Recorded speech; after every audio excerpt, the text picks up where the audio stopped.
Mga babaeng na link at nakarelasyon ni Sam Concepcion. Jessica Ortega, puppy love relationship noong 14 years old lamang sila matapos ang High School Musical stage production noong 2007.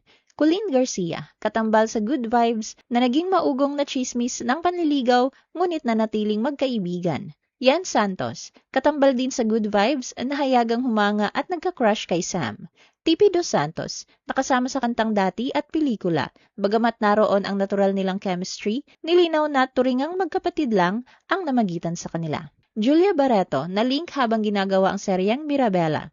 Jasmine Curtis Smith, tumagal ng halos 3 years ang kanilang relasyon bago nagwakas noong 2015.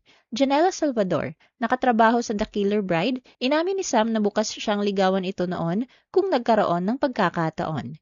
Kiana Valenciano, nagkaroon sila ni Sam ng tahimik at pribadong relasyon na tumagal ng 3 taon bago nagtapos noong huling bahagi ng 2018. Shania Gomez, usap-usapan ngayon ang breakup nila ni Sam matapos mag-post si Shania ng video na may linyang I'm so unlucky in love at what a lie. Napansin din ang kanilang 10 years age gap matapos ang kanyang sagot sa fan comment tungkol sa pagiging bata.